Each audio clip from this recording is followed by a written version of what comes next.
Bonjour et bienvenue dans ce 14e journal de la mobilité tech. Dans cette édition, nous allons nous plonger dans l'actualité sous plusieurs angles, tels que les mythes de la voiture électrique, les bonnes pratiques en matière de recharge.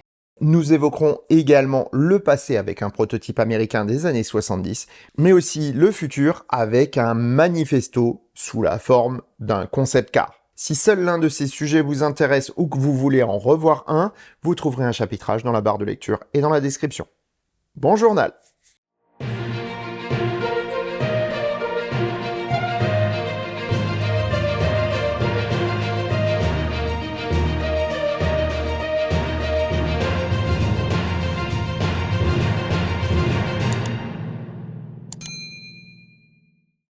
Avant de commencer ce journal, je voulais faire absolument une mise en garde. Je voulais vous faire part d'une petite mésaventure qui est à destination de tous mes collègues, mais aussi de toutes les personnes susceptibles d'être victimes de ce genre d'arnaque. Car oui, je suis passé à un cheveu de me voir pirater malgré toutes les sécurités et autres vigilances dont je fais preuve. Il y a quelques semaines, j'ai reçu un mail d'une certaine Karina de chez GoPro Team. Après un contrôle rapide de l'adresse mail estampillée @gopro-marketing.com, je décide de donner suite pour une promotion des caméras de ce fabricant. Après plusieurs échanges, nous convenons d'un tarif et d'un modèle à tester. Karina m'envoie alors un message avec un dossier de presse à télécharger, ce que j'ai fait. Elle me précise de lui dire si je travaille sur Mac, car le dossier est différent. Là, je commence à me demander en quoi un dossier de presse peut être différent entre un Mac et un PC. Mais bon, soit. Elle m'indique aussi une procédure d'ouverture du message pour décompresser le dossier. Et ça, je l'ai trouvé vraiment étrange. Je décide donc de ne pas suivre la procédure et double-clique plutôt sur le dossier compressé. Il faut savoir que sur Mac, double-cliquer active toutes les sécurités de macOS, tandis que la procédure que m'indiquait Marina en bypass une bonne partie. Dès l'ouverture, j'ai eu une alerte de mon logiciel de sécurité informatique. Mais rien de macOS. Très vite, je me suis rendu compte qu'il s'agissait d'un malware destiné à donner le contrôle de mon Mac à un pirate. Je suis littéralement passé à un fil de me faire pirater mon outil de travail et de voir ma vie, mais aussi ma chaîne, détruite par un de ces salopards. Je peux pas dire autrement. La leçon que j'en tire est double. Premièrement, contrôlez toujours la provenance des messages et soyez à l'affût des fausses identités.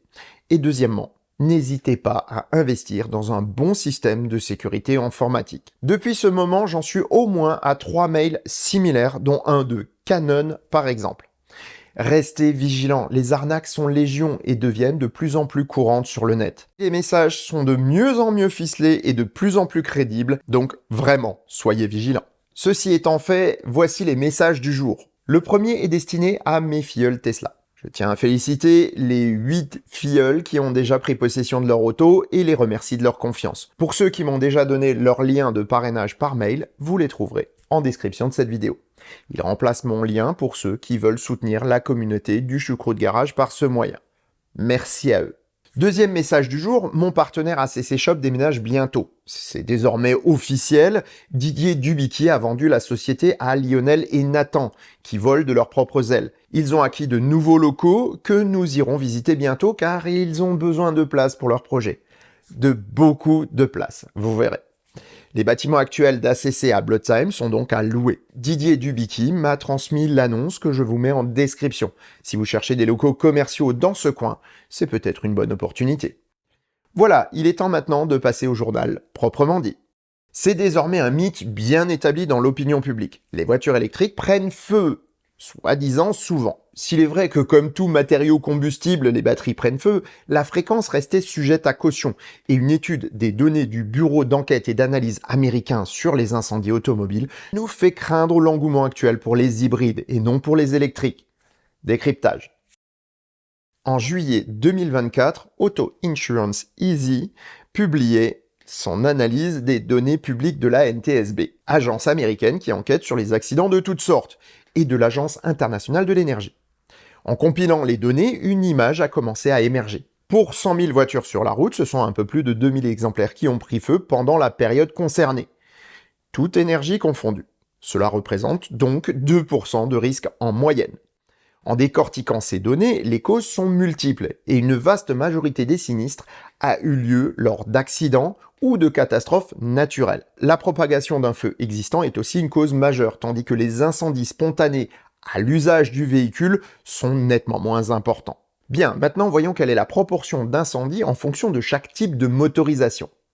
1529,9 voitures essence ou diesel ont pris feu en moyenne pour 100 000 autos en circulation. Dans le même temps, seules 25,1 voitures électriques ont subi le même sort. Dans les statistiques de la NTSB, seules 52 voitures électriques sont impliquées, contre 199 533 thermiques. Le mythe urbain est donc totalement faux, et c'est parfaitement explicable. Lorsque la presse couvre tous les accidents de voitures électriques et lui donne une visibilité, les sinistres rencontrés par les voitures thermiques restent dans l'ombre. Et oui, une voiture thermique qui brûle, c'est commun et banal.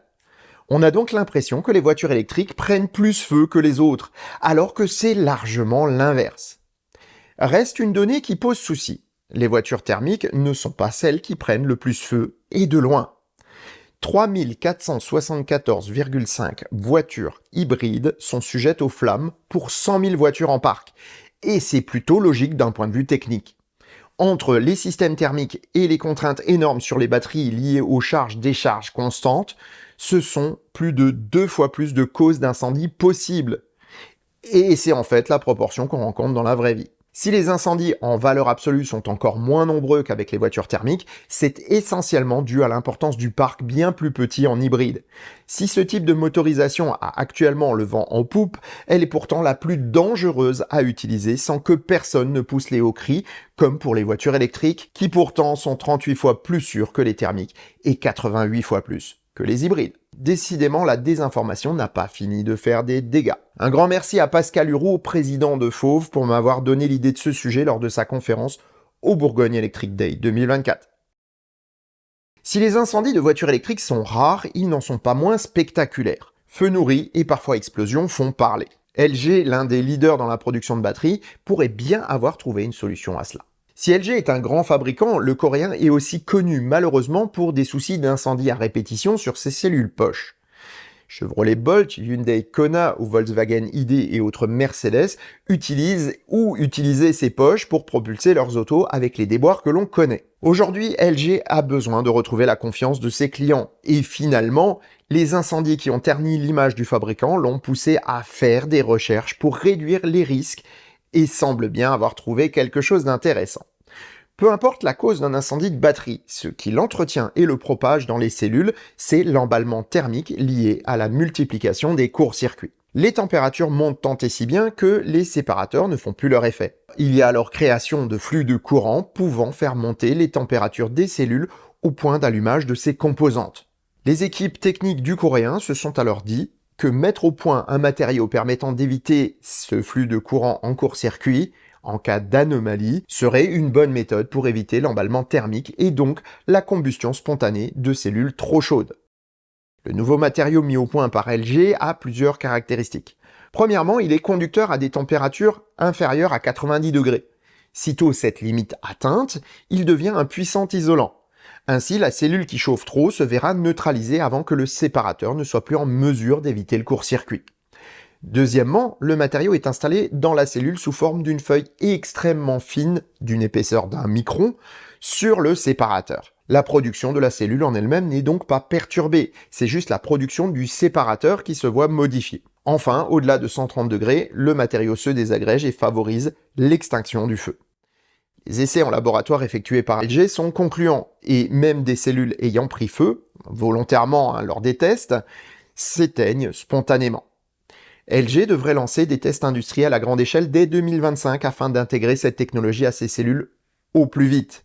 Voilà qui permettrait encore d'améliorer le bilan de sécurité des batteries grâce à un dispositif rendant les impondérables moins dramatiques, mais aussi moins spectaculaires. Voilà qui ne devrait pas plaire aux putaclistes amateurs d'images à sensation.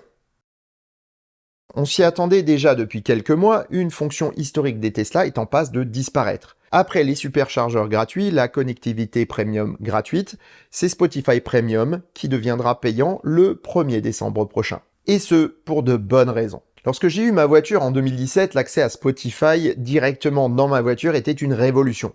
Pas besoin d'abonnement ou de code, pas de connexion data avec le téléphone, bref, c'était simple et efficace. Depuis pourtant, les choses ont évolué au niveau des services de streaming et Tesla s'adapte aux nouvelles habitudes du marché. En effet, si Spotify est un des pionniers de ce mode de consommation de musique, d'autres sont arrivés depuis et prennent des parts de marché. Ainsi, Apple Music, Amazon Prime Music et autres YouTube Music ont pris des parts de marché croissantes grâce à des services accolés au streaming. C'est ainsi que, par exemple, j'ai arrêté mon abonnement Spotify pour passer à YouTube Premium. Pour 2 ou 3 euros de plus par mois, j'ai une meilleure qualité sonore, un algorithme de proposition excellent et plus de publicité sur les vidéos YouTube sans pour autant supprimer la monétisation des créateurs que je regarde. Comme moi, beaucoup de clients Tesla ont fait des choix différents de Spotify et le constructeur a bien dû se rendre compte de ce changement grâce aux données remontées par les voitures. Or, Tesla paye pour que ses clients aient Spotify Premium. Ils ont bien entendu un prix spécial, mais avec 6 millions de voitures sur la route, ça doit piquer tout de même un peu niveau facture. Surtout si une majorité des clients ne l'utilisent plus. En conséquence, il est tout à fait logique que Tesla cesse de payer un service de moins en moins utilisé, mais aussi que Tesla implante un maximum de plateformes concurrentes pour que ses clients aient la meilleure expérience d'écoute possible dans leur auto. Ainsi, je suis ravi d'avoir eu YouTube Music dans la dernière mise à jour d'il y a quelques semaines pour moi. Même si je n'écoute pas souvent de musique en voiture, c'est plutôt agréable de retrouver mes habitudes d'écoute comme à la maison. Reste un dernier point. Pas mal d'entre vous ont déjà reçu le mail indiquant que le 1er décembre prochain, ils n'auront plus Spotify Premium. En ce qui me concerne, je ne l'ai toujours pas reçu. Est-ce à dire que les propriétaires d'anciennes S et X avec la connectivité Premium à vie le conserveront? Je n'en sais rien, mais je ne manquerai pas de vous le dire dans un prochain épisode. On le sait depuis longtemps, l'automobile électrique doit faire face à un défi majeur en ce moment.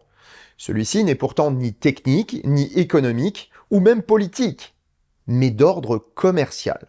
Alors que les clients potentiels sont en demande d'informations précises et réalistes, les réseaux de distribution sont bien trop souvent dépassés par une technologie qu'ils ne comprennent pas, et donc dissuadent leurs clients de passer à la voiture électrique. La volonté de certains constructeurs est pourtant forte, et plusieurs exemples montrent bien qu'ils ont compris le problème.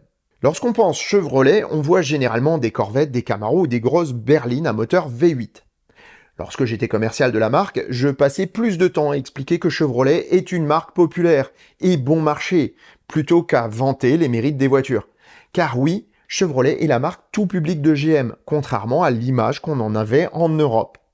Or, la nouvelle gamme de l'américain s'oriente désormais vers cette clientèle, avec les Blazer et Equinox EV. Cette dernière fait d'ailleurs de très beaux résultats, avec son gabarit contenu et son prix sous les 35 000 $ clé en main. Pourtant, ce positionnement tarifaire ne fait pas tout. On peut construire des usines, produire des voitures et prévoir toute une chaîne logistique. Si le réseau de distribution ne suit pas, on finit avec ces voitures sur les bras. Certains en ont déjà fait la triste expérience, comme Volkswagen ou Stellantis par exemple. GM par contre a décidé d'agir, et un grand programme de formation a eu lieu auprès des commerciaux et personnels des concessionnaires de son réseau. Alors que moins de 30% des commerciaux étaient à même de renseigner et conseiller un client pour une voiture électrique avant le programme, 80% ont passé les tests avec succès en fin de session. Attention pourtant, ces programmes sont essentiels pour une bonne formation, mais ne préjugent pas de la volonté des concessionnaires. Un commercial peut effectivement savoir comment vendre une auto électrique, mais se voir limité par les ordres de sa hiérarchie. Dans ce cas, la non-pratique au quotidien aura vite fait de lui faire oublier ce qu'il a appris. On espère que GM est assez lucide pour avoir prévu cet écueil et que sa gamme électrique va enfin prendre son envol. Reste que le souci des concessionnaires est une réalité, mais pas une fatalité. La rentabilité des concessionnaires est aujourd'hui basée sur un écosystème de voitures thermiques en croissance. Et pour passer le virage de la voiture électrique efficacement, il devra subir des mutations. Mais cela, je vous en parlerai dans une future vidéo. Ne la manquez pas. Si Tesla a déjà progressivement ouvert ses superchargeurs depuis plusieurs années en Europe, c'est une chose toute nouvelle aux États-Unis. Avec l'adoption de la norme NACS Tesla par quasiment tous les constructeurs, ce sont de nouveaux utilisateurs qui arrivent avec des voitures pas très adaptées aux infrastructures du constructeur d'Austin. Cela me donne toutefois une bonne excuse de revenir et de faire un rappel sur les bonnes pratiques de l'utilisation d'un superchargeur Tesla pour tous. Lorsqu'on roule en Tesla, on est plutôt bien entouré en général pour savoir les bonnes manières d'utiliser un superchargeur. Beaucoup de gens en ont parlé et la communauté des parrains est là pour aider les nouveaux utilisateurs. En revanche, c'est bien moins évident pour les autres marques. Ce petit sujet a donc pour but de permettre une meilleure connaissance afin de rendre la coexistence entre les autos plus agréable. En premier lieu, tous les superchargeurs Tesla ne se valent pas. Les V4 ont par exemple un câble plus long pour que tous les VE se chargent sans problème, quelle que soit la position du port de charge.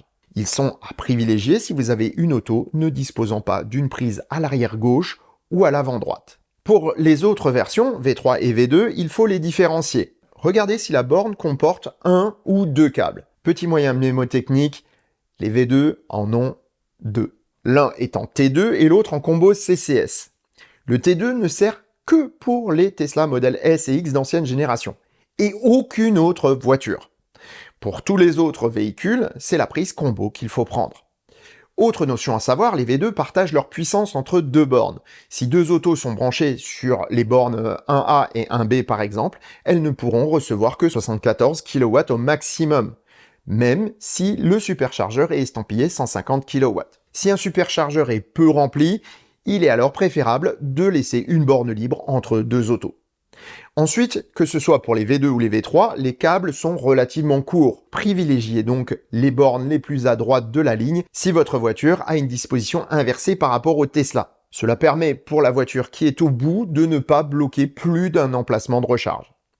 Enfin, certains superchargeurs sont équipés d'emplacements pour les autos qui tractent. Ces emplacements sont généralement aussi très appropriés pour les autos avec des prises de charge inversées, donc à l'avant gauche ou à l'arrière droit. Le Tesla Owner Club France et la page Facebook Tesla Fan Francophone ont édité une petite brochure très sympa que vous pouvez télécharger en PDF.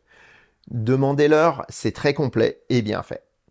En conclusion, si de petites techniques permettent de mieux utiliser les points de charge Tesla, c'est surtout de civisme et de respect des autres dont nous aurons besoin. Partager l'espace public et faire en sorte d'anticiper les conflits permet à tout le monde de mieux vivre la voiture électrique. Et ça, c'est valable pour tous, absolument tous les automobilistes, quelle que soit l'énergie qu'ils utilisent.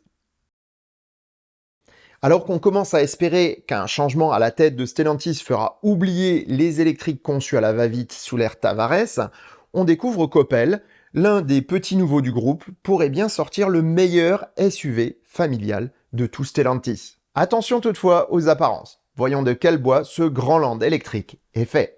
On l'avait vu dans le groupe Volkswagen, une même plateforme proposée sous plusieurs marques peut avoir des destins bien différents.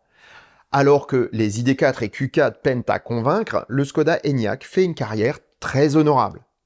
En sera-t-il de même pour la version Opel du i3008 qui doit être commercialisée incessamment? À l'instar de l'Enyaq par rapport à l'ID4, le nouvel Opel Grandland électrique est plus grand, comme son nom l'indique, que son aîné de chez Peugeot.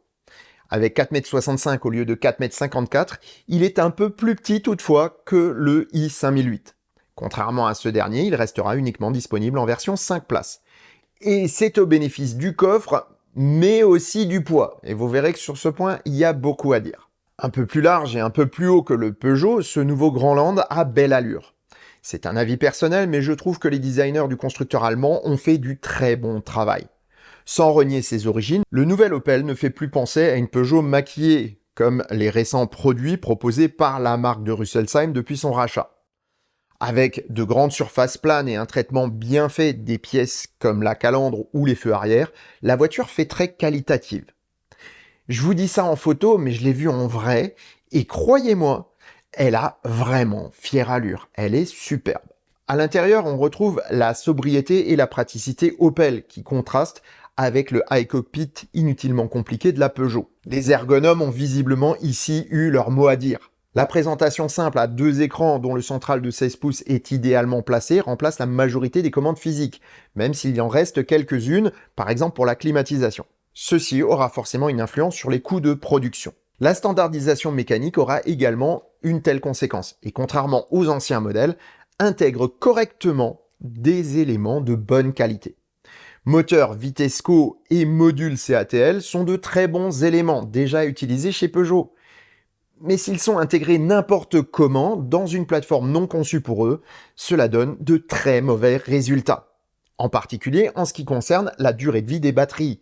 L'Opel reçoit la plateforme STLA Medium, qui adopte enfin une batterie plate permettant une bonne homogénéité des températures et donc des dégradations. On ne devrait pas retrouver les dégradations gargantuesques des 208 ou 2008.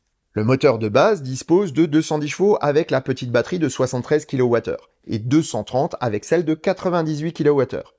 Ce qui suffira à un usage en bon père de famille, mais vraiment pas plus. Même la version à 2 moteurs et 325 chevaux sera en peine en raison du poids de la voiture. Et croyez-moi, c'est un poids d'un autre âge. À l'instar des Peugeot, c'est la plateforme STLA qui, si elle est plus moderne que les anciennes, marque le pas sur le plan de la simplicité de conception. Niveau efficience, ce retard technologique est également patent si le nouvel Opel calque ses caractéristiques sur le français. Les 700 km d'autonomie pour la grande batterie sont de la poudre aux yeux, tant l'auto a été conçue pour passer au mieux les normes WLTP, et non pas pour être efficiente dans la vraie vie. C'est un peu comme ce qu'on a vécu sur le Fisker Ocean. Très bien sur le papier, totalement décevant à l'usage. Et encore, on n'aura même pas le droit au dynamisme sur les frères Stellantis. Le poids du nouvel Opel devrait en effet tutoyer les 2 tonnes 2. Et c'est aussi au détriment du prix final de l'auto. Plus de matériaux inutiles, plus de complexité inutile, c'est aussi un prix trop élevé. De ce fait, la Peugeot est bien trop chère pour les prestations qu'elle propose. Par contre, si Opel parvient à limiter cette valeur, il pourrait bien devenir bien plus attractif que le français. Au final, le plumage de l'Opel est convaincant, tout comme ce que laisse imaginer son interface intérieure en matière d'agrément d'usage. Reste à raffiner le ramage pour que Stellantis puisse enfin proposer un SUV familial compétitif face à Tesla, aux Chinois ou même à Renault. L'orientation est bonne, reste à transformer l'essai, et cela ne sera possible que grâce à un changement d'orientation du constructeur face aux nouvelles technologies. Il ne suffit pas de dire qu'on est innovant, il faut le montrer. Et ce n'est pas encore le cas des produits Stellantis. Si Chrysler est aujourd'hui sur la sellette et risque de passer de vie à trépas, il fut un temps où innovation n'était pas un vain mot dans ses équipes de développement. À la fin des années 70, il fut à l'origine d'un projet dont la technologie et la philosophie n'avaient rien d'ordinaire. Nous sommes dans la première moitié des années 70 et la première crise du pétrole secoue l'industrie des transports. Le département américain de l'énergie démarre un projet pour trouver une substitution au pétrole si le précieux or noir venait à manquer. L'objectif est de développer une auto qui pourrait entrer en production dès le milieu des années 80 à un prix abordable, tout en disposant de caractéristiques réellement utilisables. Pour ce programme pilote, ce sont Chrysler et General Electric qui sont sélectionnés. Le constructeur automobile doit développer la voiture et l'électricien s'occupe de la partie propulsion. De nombreux acteurs gravitent autour du programme et la voiture prend forme. Le TV1 devient une réalité en 1979 et c'est sous la forme d'un coupé compact qu'elle voit le jour. On est loin des prototypes d'autres constructeurs puisqu'elle est entièrement conçue pour la propulsion électrique, mais aussi conçue pour être mise en production. Sa caisse en tôle d'aluminium et fibre de verre est aussi légère que possible. Elle intègre des batteries en forme de T placées dans le tunnel central et sous la banquette arrière. Celles-ci sont conventionnelles, donc acide plomb, même si elles sont revues dans leur conception pour une meilleure capacité énergétique. Le but est ici de disposer d'assez d'énergie pour un trajet de 100 à 160 km. Pour contenir le poids plus important de l'auto par rapport à une auto conventionnelle, les vitres sont remplacées par un polymère anti-rayures développé par General Electric qui s'avère aussi résistant et plus léger que le verre. Niveau moteur, GE travaille sur une machine réversible à courant continu, d'un type un peu particulier. Le rotor est bobiné et excité de manière externe par un courant continu. Cela remplace les aimants permanents. D'une puissance d'une vingtaine de chevaux, l'auto peut monter à 105 km/h en pleine charge. Une quantité énorme de développement a eu lieu pour cette auto, et en particulier pour la commande du moteur par transistor, piloté par un ordinateur. Celui-ci était rudimentaire mais efficace. Lorsque la voiture est présentée, la deuxième crise du pétrole est en plein boom, et le projet rencontre énormément de bonne volonté et un bon accueil. La voiture est certes encore limitée dans son usage, mais elle a un atout de taille, son prix. Tout le développement a été fait en vue d'un prix de vente de 5 000 $, soit l'équivalent de 21 000 $ d'aujourd'hui. L'outil de production a été conçu pour produire 100 000 voitures par an, comme le prévoyait le cahier des charges de départ. La valeur de vente des 5 000 $ est bien sûr conditionnée au volume de vente, comme nous l'avions déjà vu, par exemple dans le programme EV1. Pourtant, les prix du pétrole chutent à nouveau dès le début des années 80, et le TV1 ne sera jamais produit en série. il n'en reste que 2 exemplaires et c'est finalement dommage. Elle aurait pu être une sacrée belle auto à collectionner. Lotus, voilà un nom qui fait vibrer les passionnés d'automobile depuis des décennies. Créé en 1952 par Anthony Colin Bruce Chapman, d'où les lettres enchevêtrées sur le blason de la marque, l'entreprise est surtout dédiée à la production de voitures de course au début. La Seven changera cela et nombre de modèles du constructeur deviendront mythiques. On pense à la Lotus Europa, à l'Esprit, à l'Élan, mais aussi à la voiture par qui viendra le grand tournant de la marque. La DeLorean DMC-12. Décidément, elle est toujours là, celle-là. L'aventure DeLorean dans laquelle Lotus est impliquée laissera l'entreprise exsangue financièrement. L'entreprise doit son salut au groupe malaisien Proton. Et celui-ci passe sous contrôle de Geely un peu plus tard. On aurait donc pu craindre que Lotus ne perde son âme. Mais c'est l'inverse qui est en train de se passer. On ne construit plus les autos comme au temps de Colin Chapman, c'est certain. Normes de sécurité, exigences des clients ou même énergie ont changé. Les Lotus d'aujourd'hui ne sont plus aussi légères, plus aussi artisanales, mais bien plus abouties que dans les temps anciens. Eletre, Emeya et Evija sont de fantastiques autos et leur technologie n'a d'égal que la finition exceptionnelle dont elles font preuve. Pour confirmer cette tendance, Lotus nous a présenté sa Theory 1, ou Théorie 1, je vais le dire comme ça d'ailleurs, c'est plus simple. C'est une hypercar électrique qu'on verrait bien sur la route. Conçue comme une profession de foi en l'avenir, la voiture évoque l'esprit, sans pour autant la singer. Grâce à la propulsion électrique, la voiture est vaste. L'auto peut accueillir 3 personnes dans un habitacle s'ouvrant sur l'extérieur grâce à 2 portes à la cinématique étonnante. Tissu tactile robotisé et affichage numérique donnent une impression de simplicité, de fluidité ou d'efficience. Rien ne dépasse et le superflu est précautionneusement masqué sous des dehors lisses et simples. Supercar certes, mais vertueuse tout de même, car intégrant énormément de matériaux recyclés. Connectée, elle l'est aussi, et ce, grâce au concours de Nvidia dont les processeurs permettent une conduite assistée presque autonome. On est loin des Lotus d'antan sans même un ABS ou une direction assistée. Ici, c'est totalement l'inverse, avec une suspension pilotée et une direction électrique sans liaison mécanique. Pourtant, aussi éloignée qu'elle soit de l'origine, elle a un sacré point commun avec les vieilles Lotus. Elle est rapide. Ses moteurs délivrent 987 chevaux pour une vitesse de pointe de 320 km/h et un 0 à 100 en 2 secondes et demie. Son autonomie annoncée est de 400 km. Mais ce n'est pas le plus important. Cette théorie 1 est au final une expression de ce que Lotus est capable de faire aujourd'hui et annonce ce qui arrive. Avec la puissance industrielle de Geely et l'esprit de Lotus conjugué dans les prochains produits de la marque, nul doute que l'avenir va être bigrement intéressant. Et c'est vraiment tout le mal qu'on leur souhaite. Je reviendrai d'ailleurs très prochainement sur Lotus, dont l'un de ces modèles m'a littéralement estomaqué. À suivre assurément. Pour notre agenda du jour, je vais revenir rapidement sur le Bourgogne Electric Day qui a eu lieu le 28 septembre dernier. Pour cette seconde édition, l'équipe de Bourgogne VE nous a gâtés avec des essais en circuit, des conférences intéressantes et une superbe soirée de gala. Comme vous le voyez sur les photos, nombre d'exposants étaient présents avec énormément d'autos. Tout comme d'ailleurs mes collègues influenceurs qui sont venus avec des autos super intéressantes. Nombre de photos ont été prises et la plupart de celles que vous voyez maintenant sont dues à Princesse Chabi, que vous pouvez retrouver sur Instagram afin de regarder son travail exceptionnel. Encore une fois, ce Bourgogne Electric Day restera un super souvenir pour nous tous et on attend déjà avec impatience la prochaine édition. Un grand merci à l'organisation. Non, je te rassure José, pas de pression, pas de pression.